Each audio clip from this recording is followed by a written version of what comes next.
Today is Wednesday, October the 9th, 2013 at Vincent Corporation in Tampa, Florida. Today we're going to be running button mushrooms and sliced mushrooms through our CP4 screw press. The CP4 is typical of our press design in that it is driven from the inlet end. You can see the screw shaft turning there between the gearbox and the inlet hopper. There's the screw in the bottom of the inlet hopper, forcing material into the screen section where the liquid will come out. The solids have to exit past this cone, which is actuated by an air cylinder, and the pressure for the cylinder can be adjusted with the filter regulator lubricator. You can also see over there, there's a valve for opening and closing this cone.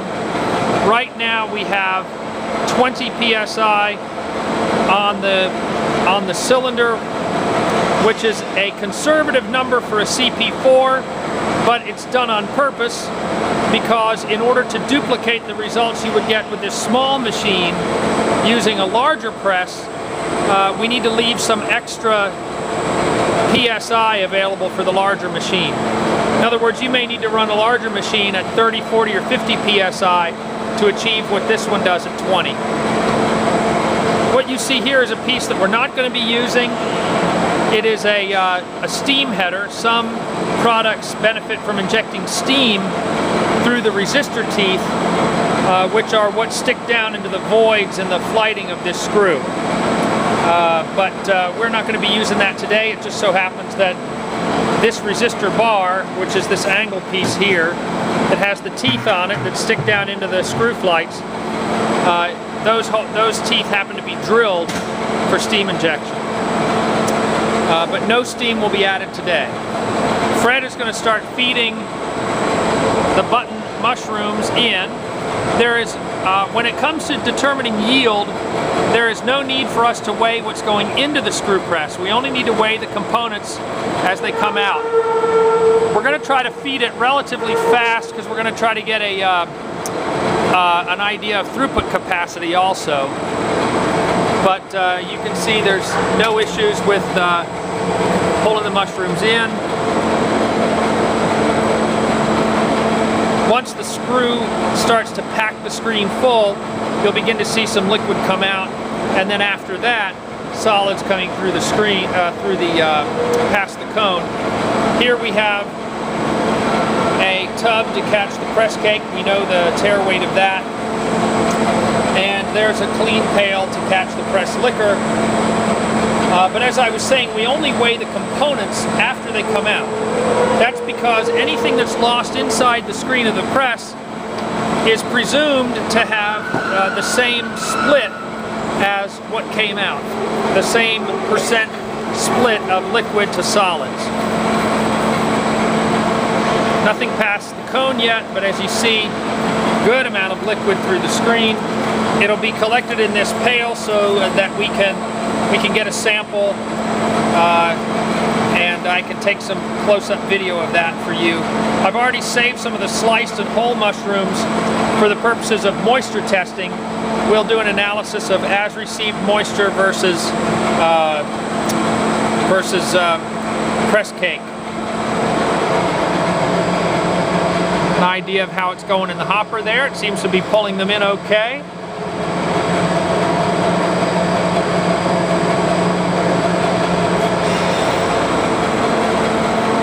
Some solids through the screen. It may be a factor of how much back pressure we have, but we need to choose a back pressure and just run with it for the purposes of the test. If you decide you would like to sacrifice some dryness of the press cake to get less solids through the screen, you can certainly do that. If we don't see this cone start to get pushed open soon, we'll probably go ahead and lower pressure ourselves now, because it looks as if the mushrooms are getting turned to mush and push through the screen rather than coming out past the cone. We're going to reduce our pressure to around 10 psi. There is a point of diminishing returns where pressure any higher than a certain amount doesn't give you drier press cake, it just gives you dirtier liquid.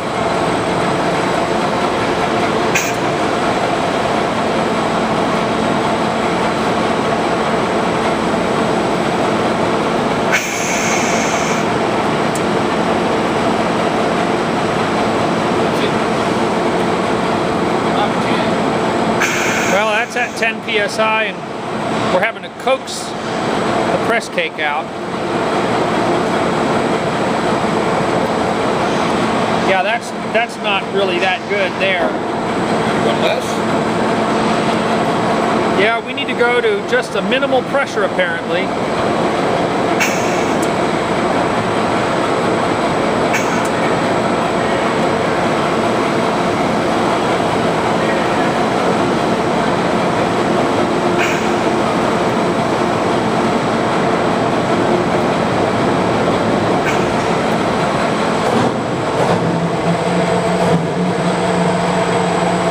The reason you see so many chopped mushrooms inside the hopper is they've been rolling backwards.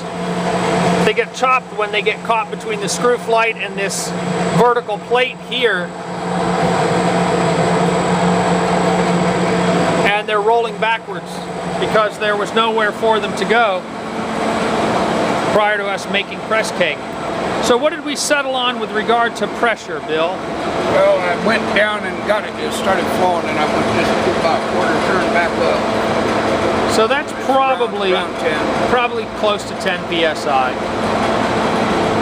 It's still a little wet. I don't know how this is supposed to slide. How does that? So you're able to squeeze a little liquid out between your fingers. Yeah. And the palm of your hand is Wet. somewhat wet. Now that's because we have channeling going on. Let's try to get cake out from around the whole cone. Try to. More pressure? No, take some pressure. Actually, you can leave the pressure where it is, but cycle the cone and let some of this stuff that's stuck on this side come out. And let's see, try it one more time. Wait. Now? Okay, now.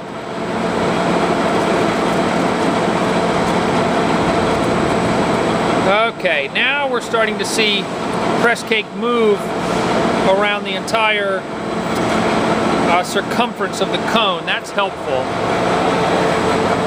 Should help dry it out some.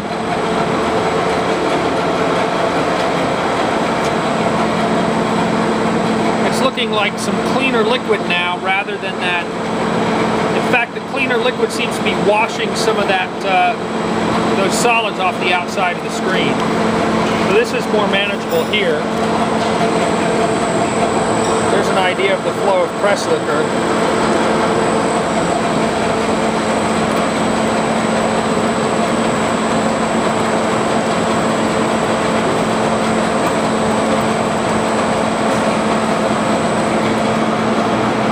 Volume reduction is going to be huge.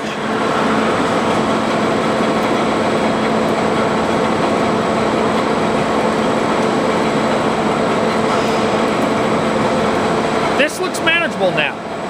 I am actually, we're never going to completely eliminate the solids through the screen, but this is a much more manageable amount than what we started with.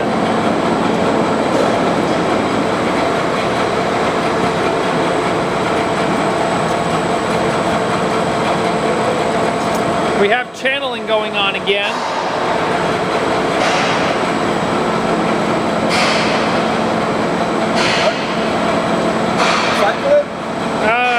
Yes. Cycling the cone like we're doing now can be automated if necessary. We have a cone timer device that will simply open and close the cone periodically based on just a set of timers. It runs off 110 volt household current. Has a couple of MAC valves. or 1 MAC valve inside, a couple of timers. So even though we've had to cycle the cone a couple of times, that doesn't worry me too much, seeing as to how that can be automated.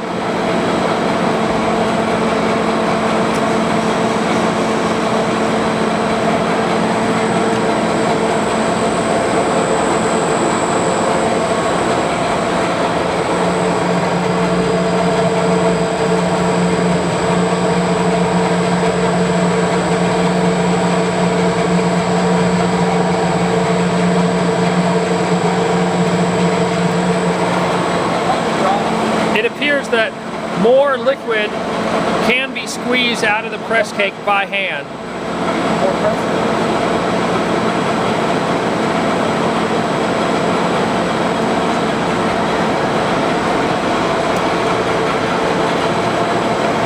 Here's where the majority is coming out. I'll show you. We'll have a moisture analysis of this, so what you see me squeezing is only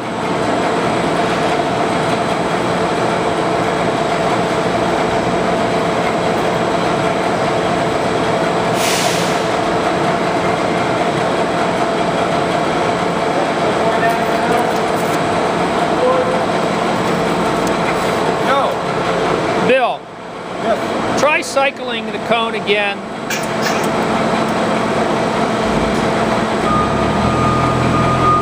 Okay, close it. Start timer now. Okay, got it.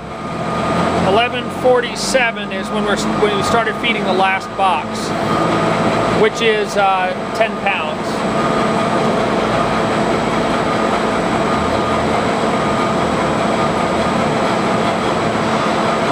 What is your pressure now, Bill? Still the same, or did it creep? Maybe about 10 or 12. All right, 10 or 12.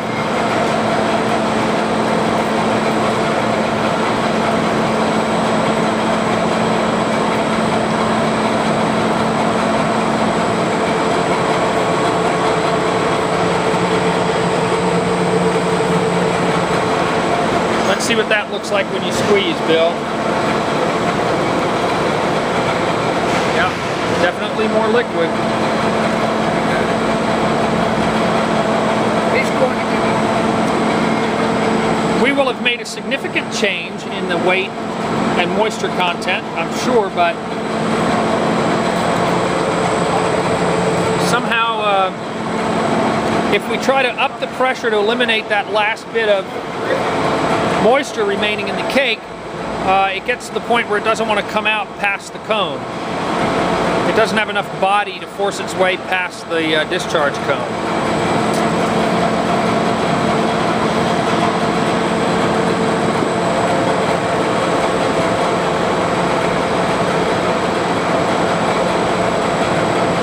So it was 11:47, I think I said, when we started. That's the last of that box going in.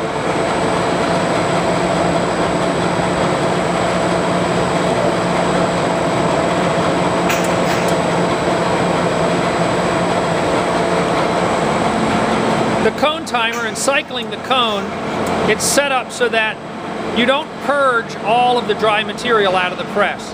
As you can see, we never got to the point where unpressed material came out of the end.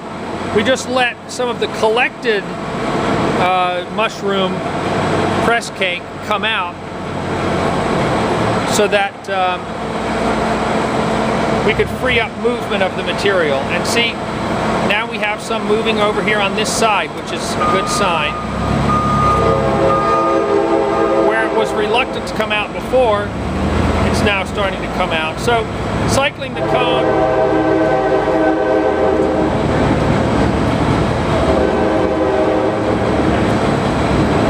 Looks like cycling the cone will be a good thing to keep in mind for a production setup.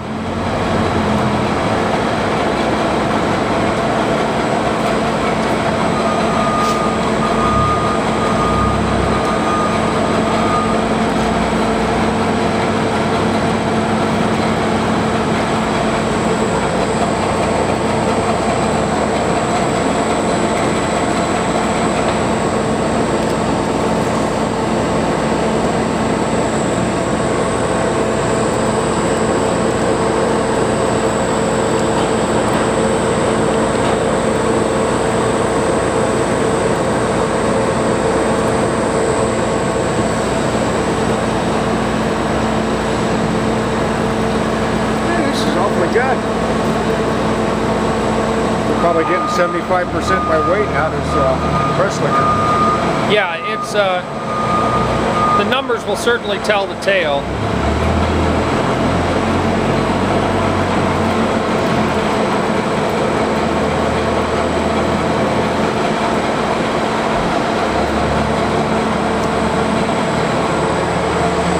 We're very close to the end of the time test, it looks like.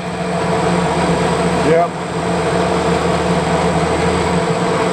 When it gets to be about where it was when we started, of course, that'll be that. That's close enough. All right, 1605. That will be the end of that 10 pounds, which is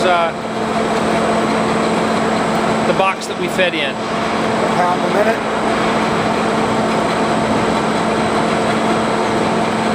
It was 1147 to 1605. 2 pounds a minute.